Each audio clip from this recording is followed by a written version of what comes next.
Let's give you a double wave because you're not getting much else, are you, in the entertainment front? Can you call this entertainment? I'm not sure, but you know what? I'm going to show you something. It's not that interesting, but nevertheless, there's not a lot going on with this passport photo background. But check that out. That's an Arsenal cushion. It's not actually, but it's red. It's red, and that's a good sign, don't you think? And usually I don't sit on cushions, but I felt perhaps I would protect my back too, my left side and my right side, if you know what I mean. My backside too. Anyway, enough of that. There's not been a lot of protection of our defence, but I'll talk about that in a while. Before I do that, I want to tell you what's coming up. So what is coming up, you may well ask. And I wrote this all down, and now where have I put my notes? And they were quite messy, so I should be able to remember this off the top of my head. Those notes included the following. We may well be about to sign Mats Hummels, if you believe. I think it's the Daily Mirror is running that story. But I read that from a website that was quoting the possibility that we may in fact sign Mats Hummels. Personally, I think it's unlikely, but anyway, I'll come to that lately. Not lately, later even. And what's the other one? There's a defensive midfielder that we may sign as well.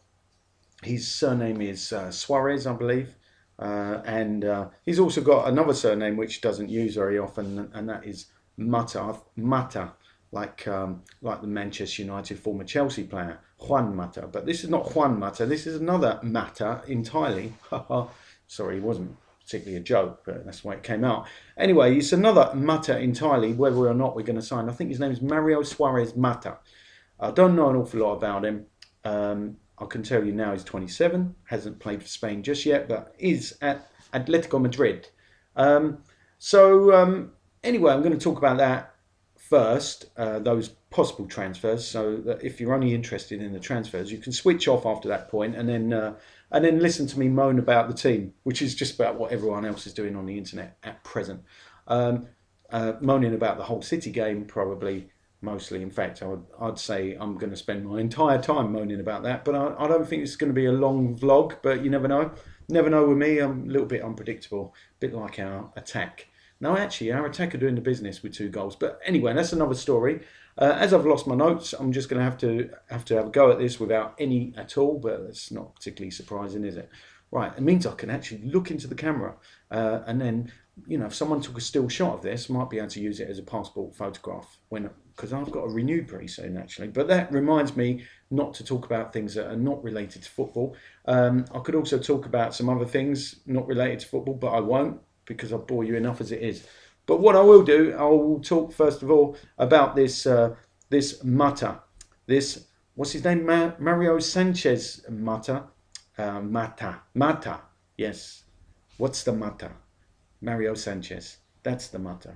But you can tell now I'm not in the mood to make jokes. Not after our performances on the pitch. But anyway, this 27-year-old, could he make the difference? He certainly won't make a difference in terms of how much money we spend, because allegedly we've got £20 million to spend in January. Arsene prides himself on not spending money, so I'll be surprised if much of that actually goes down the Swanee in terms of spending. I personally don't think we'll spend a lot of it. I think he may bring in one player, because he has said we're one player short, and by that he didn't mean Monreal being perhaps too short to play centre-back. In fact, I would think that's the area he's looking to strengthen, and that brings me on to Mats Hummels in a moment. But first of all, about the Atletico Madrid central midfielder. He's not had a lot of game time this season. I've got to be honest, I haven't really had a chance to catch up with La Liga lately. But Atletico Madrid, they're 4th in La Liga? About 5 points off the top spot. Barcelona occupying that position. Would a player want to leave a team that are vying for a championship in his home country to come to London and start from scratch?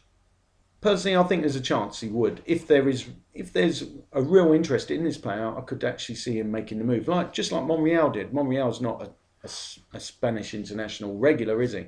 He has played for Spain. This guy hasn't. But we're quite desperate in terms of our need for a defensive midfielder. We've been saying this for a long time. Obviously, Mathieu Flamini is a favourite of mine, but he's not producing the goods lately. So I'd have to say we've got to look at alternatives. And Mikel Arteta, another favourite of mine, hasn't been producing the goods, and of course he's injured anyway. Um, as much as he's a good captain, a good leader, I don't think he's the answer in that position. So maybe the truth is it's very difficult to find the right kind of central defensive midfielder that would really suit the way we play.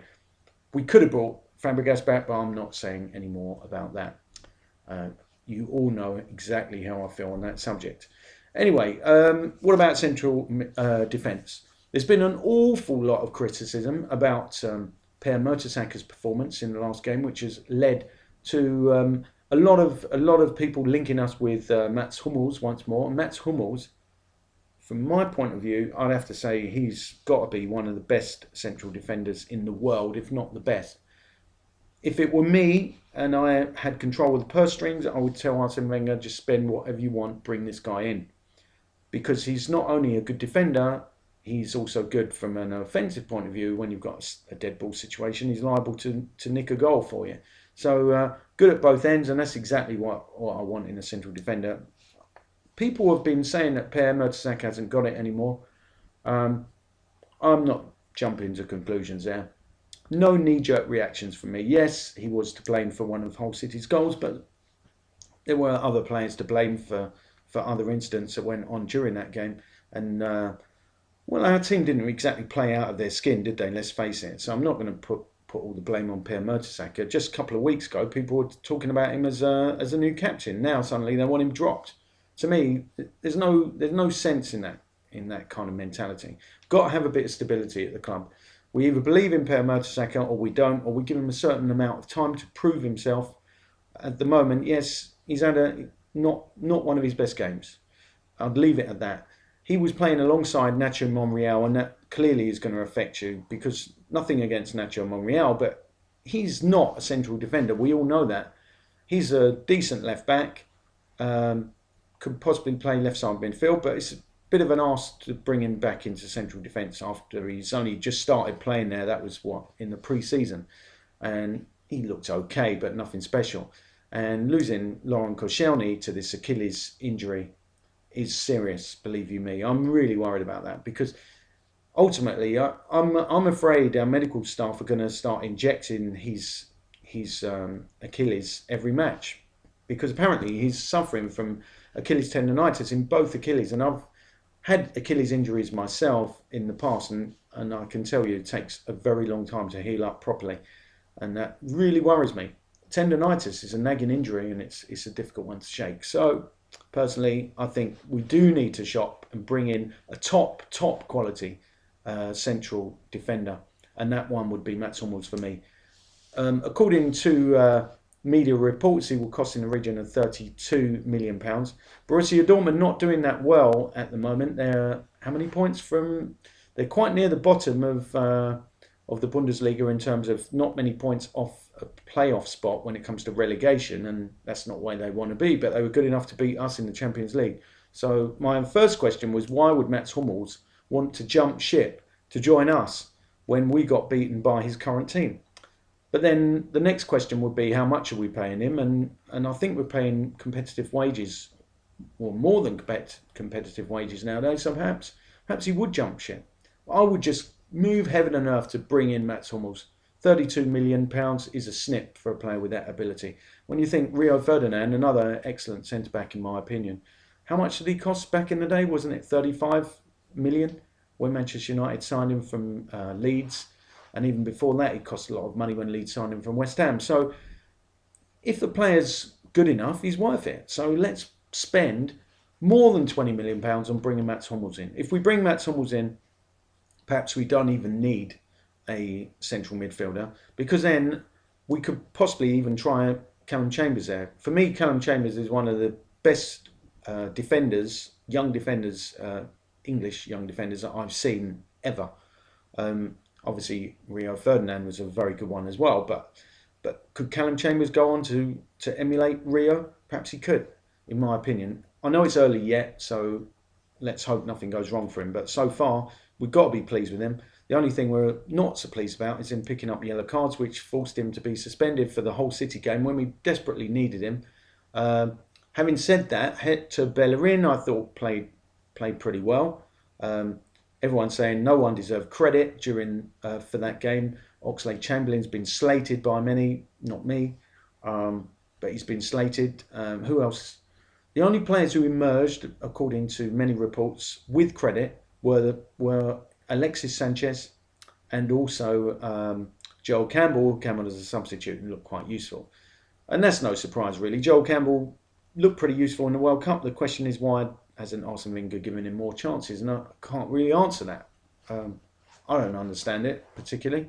If it were me, I'd give him more chances. But then, if we're going to play him as a striker, well, he can't. He's not going to fit into this formation because Danny Welbeck clearly is doing enough. Why he didn't emerge with credit after scoring the equaliser is beyond me. If you score a goal when you're a striker, you've done your job. We've criticised strikers for not scoring goals but doing everything but, and they're told they're not doing their job. So it's you can't have it both ways. You're either a goal scorer who doesn't do a lot, or you're a goal scorer, or you're a player that does a lot normally. But Welbeck, he's busy. He's tackling back. He's always putting pressure on the opposition, forcing them into mistakes. And as well as that, he scores goals. Well, he does for us. Didn't for Manchester United. But we have to be happy with Danny Welbeck. There's no, I mean, to me, the guy's delivering. And as simple as that. And a snip, really, £15 million. That's the best £15 million we've spent in a while, I can tell you.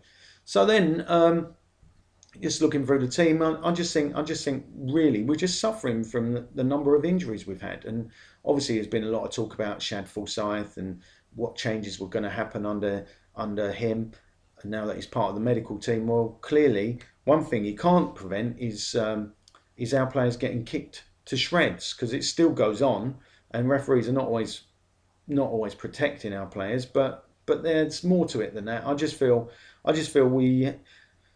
Flamini's not on form, let's be honest. As much as I like him, he's not on form, and perhaps we need to play two central defensive midfielders. But Arsene's not going to do that, and that would be what I would consider doing.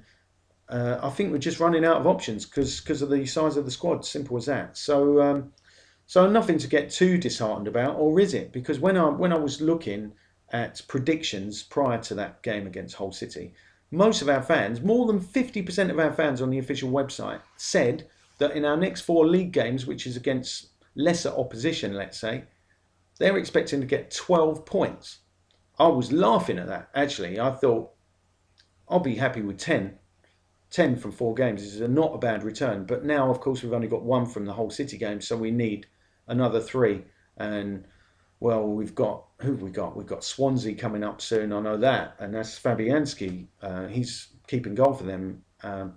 Not my favourite keeper by a long stretch, but if he's going to have a good game, no doubt it will be against us, because it's the curse of the X, as they always say. But still feel like we should have enough to beat Swansea. Sunderland away, obviously not a good time to play Sunderland. I know they've been smashed 8-0 by Southampton. So that's not a good time to play Sunderland after they've let in that many goals. They're going to be really tight and difficult to beat. So I'm starting to see Sunderland away as a draw. So sorry to be pessimistic, but that's the reality. So like I said all along, I'd have been happy with 10 points. I reckon now, I think we're looking at 7 points from those 4 games, including yesterday's against Hull. So not a lot of reasons to be cheerful right now, although that could change if we sign Mats Hummels in January. So on that sort of slightly happy note, I think I'll leave it. Until the next time, I can only say, oh well.